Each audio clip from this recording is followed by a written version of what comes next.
Bottom of the duck ಬಂದಿರುವಂತಹದ್ದು ನಿಮಗೆ queen of cups ಬಂದಿದೆ.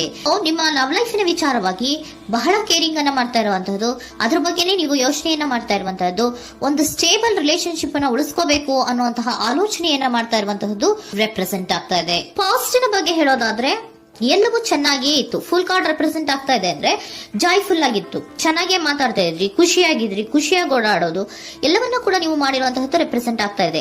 ಆದ್ರೆ ನೀವು ಯಾವಾಗ ಸೀರಿಯಸ್ ಆಗಿ ಕಮಿಟ್ಮೆಂಟ್ ಅನ್ನ ಕೇಳೋದಕ್ಕೆ ಶುರು ಮಾಡ್ತಿರೋ, ಅಥವಾ ನೀವ್ ಯಾವಾಗ ಸ್ವಲ್ಪ ಚೇಂಜಸ್ ಗಳನ್ನ ಮಾಡ್ಕೋ ಅಂತ ಹೇಳೋದಕ್ಕೆ ಶುರು ಮಾಡ್ತಿರೋ, ಅಥವಾ ನೀವು ಸ್ಪಷ್ಟವಾಗಿ ನಿಮ್ಮ ಲವ್ ಲೈಫಿನ ವಿಚಾರವಾಗಿ ಹೀಗೆ ಇರಬೇಕು ಅಂತ ಯಾವಾಗ ಒಂದು ಗಡಿಗಳನ್ನ ಹಾಕೋಕೆ ಶುರು ಮಾಡ್ತಿರೋ, ಆಗ ನಿಮ್ಮ ಲವ್ ಲೈಫಿನ ವಿಚಾರದಲ್ಲಿ ಫೀಲಿಂಗ್ಗಳು ಲೆಫ್ಟ್ ಔಟ್ ಆಗುವಂತ ಸಾಧ್ಯತೆಗಳು ಇದ್ದಿರುವಂತಹದ್ದು ನಿಮ್ಮ ಪಾಸಿಟಿವ್ ನಲ್ಲಿ ರೆಪ್ರೆಸೆಂಟ್ ಆಗ್ತದೆ.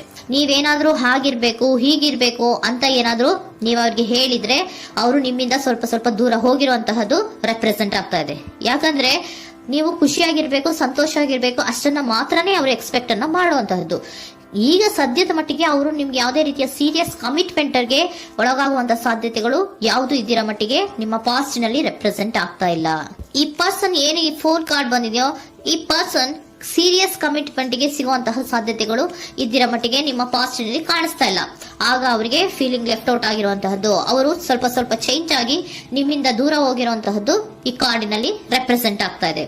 ಅಟ್ ದಿ ಪ್ರೆಸೆಂಟ್ ನಲ್ಲಿ ನಿಮಗೆ ಬಂದಿರುವಂತಹ ಕಾರ್ಡ್ ಏನು, ವೀಲ್ ಆಫ್ ಫಾರ್ಚೂನ್. ಬದಲಾವಣೆಯ ಮಾರ್ಗವನ್ನ ನೀವು ಹಿಡಿಬೇಕು, ಅಂದ್ರೆ ಬದಲಾವಣೆ ಆಗ್ಬೇಕು. ನೀವು ಅವರು ಸೀರಿಯಸ್ ಕಮಿಟ್ಮೆಂಟ್ ಅನ್ನ ಕೇಳಿದಾಗ ಅವರು ನಿಮ್ಮಿಂದ ದೂರ ಹೋಗಿದ್ದಾರೆ ಅಂದ್ರೆ ನೀವೇನ್ ಮಾಡ್ಬೇಕು, ಅಟ್ ಪ್ರೆಸೆಂಟ್ ನಲ್ಲಿ ಬದಲಾವಣೆಯ ಮಾರ್ಗವನ್ನ ಹಿಡಿಬೇಕು. ಬದಲಾವಣೆಯ ಮಾರ್ಗವನ್ನ ಮಾಡ್ಕೊಳಕ್ಕೆ ಹೋಗ್ತೀರಾ, ಆದ್ರೆ ನಿಮ್ ಕೈಲಿ ಆಗ್ತಾ ಇಲ್ಲ. ಯಾಕಂದ್ರೆ ವೀಲ್ ಆಫ್ ಫಾರ್ಚೂನಿನ ಕ್ಲಾರಿಫಿಕೇಶನ್ ಕಾರ್ಡ್ ಬಂದಿರುವಂತಹದ್ದು ಯಾವುದು, ಡೆವಿಲ್ ಕಾರ್ಡ್ ರೆಪ್ರೆಸೆಂಟ್ ಆಗ್ತಾ ಇದೆ. ಡೆವಿಲ್ ಕಾರ್ಡ್ ಏನನ್ನ ರೆಪ್ರೆಸೆಂಟ್ ಮಾಡುತ್ತೆ, ಅಡಿಕ್ಷನ್ ಅನ್ನ ರೆಪ್ರೆಸೆಂಟ್ ಮಾಡುತ್ತೆ. ಯಾವಾಗ್ಲೂ ಅವರ ಬಗ್ಗೆನೇ ಯೋಚನೆ ಮಾಡ್ತಾ ಇರೋದು, ಅದ್ರ ಬಗ್ಗೆನೇ ಥಿಂಕ್ ಮಾಡ್ತಾ ಇರೋದು.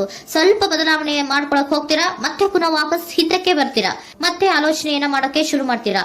ಆ ಕಾರಣವಾಗಿಯೇ ನಿಮ್ಗೆ ನೋವುಗಳು ಆಗ್ತಾ ಇರುವಂತದ್ದು ಅಟ್ ಪ್ರೆಸೆಂಟ್ ಇನಲ್ಲೂ. ನೀವು ಬದಲಾವಣೆ ಆಗೋಕೆ ಹೋಗ್ತೀರಾ, ಎಲ್ಲಿ ಬದಲಾವಣೆ ಆಗ್ತಾ ಇದ್ದೀರಾ, ಎಲ್ಲಿ ಚೇಂಜಸ್ ಆಗ್ತಾ ಇದ್ದೀರಾ, ನೀವು ಆಗ್ತಾ ಇಲ್ಲ. ಯಾಕೆ ಹೇಳಿ, ನಿಮ್ಮಲ್ಲಿ ಅಡಿಕ್ಷನ್ ಗಳು ರೆಪ್ರೆಸೆಂಟ್ ಆಗ್ತಾ ಇದೆ. ತುಂಬಾ ಅಡಿಕ್ಷನ್ ಇರೋದ್ರಿಂದ, ನಿಮ್ಮ ಲವ್ ಲೈಫ್ ನ ವಿಚಾರವಾಗಿ ನೀವು ತುಂಬಾ ಅಡಿಕ್ಟ್ ಆಗಿರೋದ್ರಿಂದ ನೀವು ಯಾವುದೇ ರೀತಿಯ ಬದಲಾವಣೆಯನ್ನ ನೀವು ಮಾಡ್ಕೋತಿಲ್ಲ. ನಿಮ್ಮ ಲವ್ ಲೈಫ್ ನ ವಿಚಾರವಾಗಿ ನೀವು ಬದಲಾವಣೆಯನ್ನೇ ಮಾಡ್ಕೋತಾ ಇಲ್ಲ. ಅವ್ರು ಕಮಿಟ್ಮೆಂಟ್ ಕೊಟ್ಟಿಲ್ಲ, ಅವ್ರು ಹೋದ್ರು ಅಂದ್ಮೇಲೆ ನೀವು ಮುಂದೆ ಬರಬೇಕು, ನಿಮ್ಮ ಜೀವನದಲ್ಲಿ ನೀವು ಮುಂದೆ ಬರಬೇಕು. ಸೊ ನೀವು ಮುಂದೆ ಬರಕ್ ಹೋಗ್ತೀರಾ, ಆದ್ರೆ ಅಲ್ಲೇ ಸ್ಟ್ರಕ್ ಆಗ್ತಾ ಇರುವಂತಹದ್ದು ರೆಪ್ರೆಸೆಂಟ್ ಆಗ್ತಾ ಇದೆ. ನೀವ್ ಯಾವಾಗ ಅಡಿಕ್ಷನ್ ಗಳನ್ನ ಜಾಸ್ತಿ ಮಾಡ್ಕೋತಿರೋ ಅಬ್ಸೆಷನ್ ಆಗತ್ತೆ. ಯಾವಾಗ ನಿಮ್ಮಲ್ಲಿ ಅಬ್ಸೆಷನ್ ಗಳಾಗಕ್ಕೆ ಶುರು ಆಗುತ್ತೋ ಆಗ ನಿಮ್ಮ ನೋವುಗಳು ಜಾಸ್ತಿ ಆಗುತ್ತೆ. ಕಣ್ಣೀರಿಡೋದು, ನೋವನ್ನ ಪಡೋದು, ಸಂಕಟ ಪಡೋದು, ಪದೇ ಪದೇ ನೆನಪಿಸ್ಕೊಳ್ಳೋದು, ಅಳೋದು, ಆಗದೇ ಇಲ್ವೇನೋ ನನಗೆ ಅನ್ನುವಂತಹ ರೀತಿಯಲ್ಲಿ ಅಟ್ ಪ್ರೆಸೆಂಟ್ ನಲ್ಲಿ ಕೆಲವೊಬ್ರು ಇರುವಂತಹದ್ದು ರೆಪ್ರೆಸೆಂಟ್ ಆಗ್ತಾ ಇದೆ. ನೆಕ್ಸ್ಟ್ ಕಾರ್ಡ್ ಬಂದಿರುವಂತಹದ್ದು ಯಾವುದು, ಕ್ವೀನ್ ಆಫ್ ಪೆಂಟಿಕಲ್ಸ್ ಬಂದಿದೆ. ಸೊ ಕ್ವೀನ್ ಆಫ್ ಪೆಂಟಿಕಲ್ ಏನನ್ನ ರೆಪ್ರೆಸೆಂಟ್ ಮಾಡುತ್ತೆ, ನಿಮ್ಮನ್ನ ನೀವು ಗಮನವನ್ನ ಕೊಡಬೇಕು, ನಿಮ್ಮ ಕಡೆಗೆ ನೀವು ಹೆಚ್ಚು ಗಮನವನ್ನ ಕೊಡಬೇಕು. ಅವ್ರು ನಿಮ್ಗೆ ಸೀರಿಯಸ್ ಕಮಿಟ್ಮೆಂಟ್ ಕೊಡ್ಲಿಲ್ಲ, ಫೀಲಿಂಗ್ ಲೆಫ್ಟ್ ಔಟ್ ಆಯ್ತು, ಅವರು ದೂರ ಆಯ್ತು, ಹೋದ್ರು ಅಲ್ವಾ. ಸೊ ನೀವೇನ್ ಮಾಡ್ಬೇಕು, ನೀವು ನಿಮ್ ಕಡೆಗೆ ಗಮನವನ್ನ ಕೊಡಬೇಕು. ವೀಲ್ ಆಫ್ ಫಾರ್ಚೂನ್ ಅಂದ್ರೆ ಏನು, ನೀವು ಬದಲಾವಣೆಯ ಮಾರ್ಗವನ್ನ ಹಿಡಿಬೇಕು. ಬದಲಾವಣೆಯ ಮಾರ್ಗವನ್ನ ಮಾಡ್ಕೊಳ್ಳೋದಕ್ಕೆ ಹೋದ್ರೂ ಕೂಡ ಮತ್ತೆ ವಾಪಸ್ ಹಿಂದೆ ಬರೋದು, ಮತ್ತೆ ಅಡಿಕ್ಷನ್ ಆಗೋದು, ಮತ್ತೆ ನೆನಪಿಸ್ಕೊಳ್ಳುವಂತಹದ್ದು, ಮತ್ತೆ ನೋವನ್ನ ಪಡುವಂತಹದ್ದು ನಿಮ್ಮಲ್ಲಿ ರೆಪ್ರೆಸೆಂಟ್ ಆಗ್ತಾ ಇದೆ. ನೀವು ಈ ಅಡಿಕ್ಷನ್ ಗಳಿಂದ ನೀವು ಆಚೆ ಬರಬೇಕು ಅಂದ್ರೆ ನಿಮ್ಮನ್ನ ನೀವು ಬ್ಯುಸಿಯಾಗಿ ಇಟ್ಕೋಬೇಕು. ಟೈಮ್ ಇದ್ರೂ ಕೂಡ ಮತ್ತೆ ಪುನಃ ಹಿಂದೆ ಬಂದು ನೀವು ಆಲೋಚನೆ ಮಾಡುವಂತಹ ಸಾಧ್ಯತೆಗಳು ಇದೆ. ಅದಕ್ಕೆ ನೀವು ಅಟ್ ಪ್ರೆಸೆಂಟ್ ನಲ್ಲಿ ನೀವು ಆ ಫೀಲಿಂಗ್ ಇಂದ, ಈ ನೋವಿನಿಂದ ನೀವು ಆಚೆ ಬರ್ಬೇಕಂದ್ರೆ ನೀವೇನ್ ಮಾಡ್ಬೇಕು, ಸ್ವಲ್ಪ ಏನಾದ್ರೂ ಬ್ಯುಸಿ ಆಗ್ಬೇಕು, ಕೆಲಸಗಳನ್ನ ಮಾಡೋದಕ್ಕೆ ಶುರು ಮಾಡ್ಬೇಕು. ನಿಮಗೆ ಗೊತ್ತಿರುವಂತಹ ಯಾವ ಕೆಲಸವಾದ್ರೂ ಸರಿ, ನೀವು ಸ್ವಲ್ಪ ಬ್ಯುಸಿ ಆಗಿರೋದಕ್ಕೆ ಪ್ರಯತ್ನವನ್ನ ಮಾಡ್ತಾ ಇರುವಂತಹದ್ದು, ಮಾಡುವಂತಹದ್ದು ರೆಪ್ರೆಸೆಂಟ್ ಆಗ್ತಾ ಇದೆ. ಕೆಲವೊಬ್ರು ಮಾಡ್ತಾ ಇದ್ದೀರಾ, ಕೆಲವೊಬ್ರು ಮಾಡುವ ಕಡೆಗೆ ಆಲೋಚನೆಯನ್ನ ಮಾಡ್ತಾ ಇರುವಂತಹದ್ದು ಅಟ್ ಪ್ರೆಸೆಂಟ್ ನಲ್ಲಿ ರೆಪ್ರೆಸೆಂಟ್ ಆಗ್ತಾ ಇದೆ. ಇಮಿಡಿಯೇಟ್ ಫ್ಯೂಚರ್ ನಲ್ಲಿ ಏನ್ ರೆಪ್ರೆಸೆಂಟ್ ಆಗ್ತಾ ಇದೆ, ನೈಟ್ ಆಫ್ ಸೋರ್ಟ್ಸ್ ರೆಪ್ರೆಸೆಂಟ್ ಆಗ್ತಾ ಇದೆ. ನೀವು ಕ್ವಿಕ್ ಥಿಂಕಿಂಗ್ ಅನ್ನ ಮಾಡಿ ಏನೋ ಒಂದು ಆಕ್ಷನ್ ಅನ್ನ ತಗೋಬೇಕು ಅನ್ನೋದ ಆಲೋಚನೆಯನ್ನ ಮಾಡ್ತೀರಾ, ಬಹಳ ಫೋಕಸ್ ಅನ್ನ ಮಾಡ್ತೀರಾ ಒಂದು ವಿಚಾರವಾಗಿ, ಕ್ವಿಕ್ ಥಿಂಕಿಂಗ್ ಅನ್ನ ಮಾಡ್ಬೇಕು ಅಂತ. ಮತ್ತೆ ಪುನಃ ಏನ್ ಮಾಡ್ತೀರಾ, ನಿಮ್ಮ ಮುಂದೆ 2 ಆಪ್ಷನ್ಗಳು ಬಂದ್ಬಿಡುತ್ತೆ. ಯಾವ್ದು ಮಾಡ್ಲಿ, ಹೇಗ್ ಮಾಡ್ಲಿ, ಏನ್ ನನ್ನ ಕೈಲಿ ಆಗ್ತಾ ಇಲ್ವಲ್ಲ ಮರೆಯೋದಕ್ಕೆ, ಮುಂದೆ ಹೋಗೋಣ ಅಂತೀನಿ, ಮತ್ತೆ ಏನಿದು ಕನ್ಫ್ಯೂಷನ್ ಅಂತ ಮತ್ತೆ ಕನ್ಫ್ಯೂಷನ್ ಅಲ್ಲಿ ಇರುವಂತಹದ್ದು ಇಮಿಡಿಯೇಟ್ ಫ್ಯೂಚರ್ ನಲ್ಲಿ ರೆಪ್ರೆಸೆಂಟ್ ಆಗ್ತಾ ಇದೆ. ನೀವೇನ್ ಮಾಡ್ಬೇಕು, ಈ 2 ಆಯ್ಕೆಗಳಲ್ಲಿ ನಿಮಗೆ ಯಾವ ಆಯ್ಕೆ ಬೇಕು ಅನ್ನೋದನ್ನ ಫಸ್ಟ್ ಆಲೋಚನೆಯನ್ನ ಮಾಡಿ ನಂತರ ನಿರ್ಧಾರವನ್ನ ಮಾಡಬೇಕಾಗುತ್ತೆ. ಡಿಟರ್ಮಿನೇಷನ್ ಅಂಡ್ ಡೈರೆಕ್ಷನ್, ನಿರ್ಣಯವನ್ನ ಮಾಡಿ ಅದೇ ದಾರಿಯಲ್ಲಿ ನೀವು ಮುಂದೆ ಹೋಗ್ಬೇಕು. ಈ ಆಲೋಚನೆಯನ್ನ ಮಾಡಬೇಕು. ಆ ರೀತಿಯ ಆಲೋಚನೆಯನ್ನ ಮಾಡಿದ್ರೆ ಇನ್ ನಿಯರ್ ಫ್ಯೂಚರಿನಲ್ಲಿ ನೀವು ಆ ರೀತಿಯ ಆಲೋಚನೆಯನ್ನ ಮಾಡಿದ್ರೆ ನಿಮ್ಮಲ್ಲಿ ಒಂದು ಪಾಸಿಟಿವ್ ಚೇಂಜಸ್ ಗಳಾಗತ್ತೆ. ಸ್ಟಾರ್ ರೆಪ್ರೆಸೆಂಟ್ ಆಗ್ತಾ ಇದೆ, ಕೆಲವೊಂದು ರೀತಿಯ ಪಾಸಿಟಿವ್ ಚೇಂಜಸ್ ಗಳು ಆಗತ್ತೆ. ನಿಮ್ಗೆ ಏಂಜಲ್ ಗೈಡೆನ್ಸ್ ಏನ್ ಕೊಡ್ತಾರೆ ಅನ್ನೋದನ್ನ ನೋಡೋಣ.